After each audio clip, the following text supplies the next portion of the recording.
Sa iba pang balita, simula ngayong araw ay bukas na muli ang mga tanggapan ng Claims Board para sa mga biktima ng human rights noong martial law. Ito ang balita ni Ray Pelayo. Opisyal nang binuksan ng Human Rights Victims Claims Board ang kanilang opisina sa pagtanggap ng aplikasyon ng mga biktima ng martial law. Noong February 17 sa taong ito ay pinirmahan ng Pangulong Benigno Aquino III ang resolusyong nagpapalawig sa pagtanggap ng aplikasyon ng mga human rights victim sa panahon ng rehimeng Marcos. Opisyal itong nalathala sa Official Gazette noong March 23.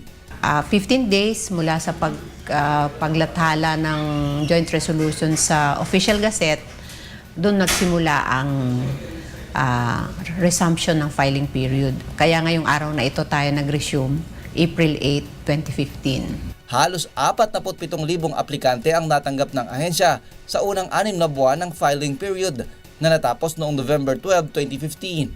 Tinatayang nasa 15,000 pa bago matapos ang extension ng filing period sa Mayo ng taong ito. Sabay-sabay namang ipamamahagi ang claims kapag natukoy na ang kabuoang bilang ng mga kikilalaning biktima ng karapatang pantao.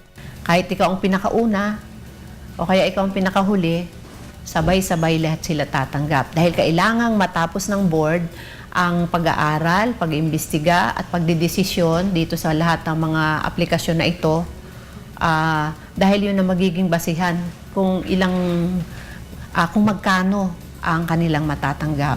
Pinag-iingat naman ng Claims Board ang mga aplikante upang hindi mabiktima ng mga fixture. Maaari rin namang magsadya sa mga regional office ng Commission on Human Rights ang mga nais i-file ang claim. Ito ang ating pinag-aaralan ngayon at iniimbestigahan kung paano mahihinto ang mga ganitong masamang gawain.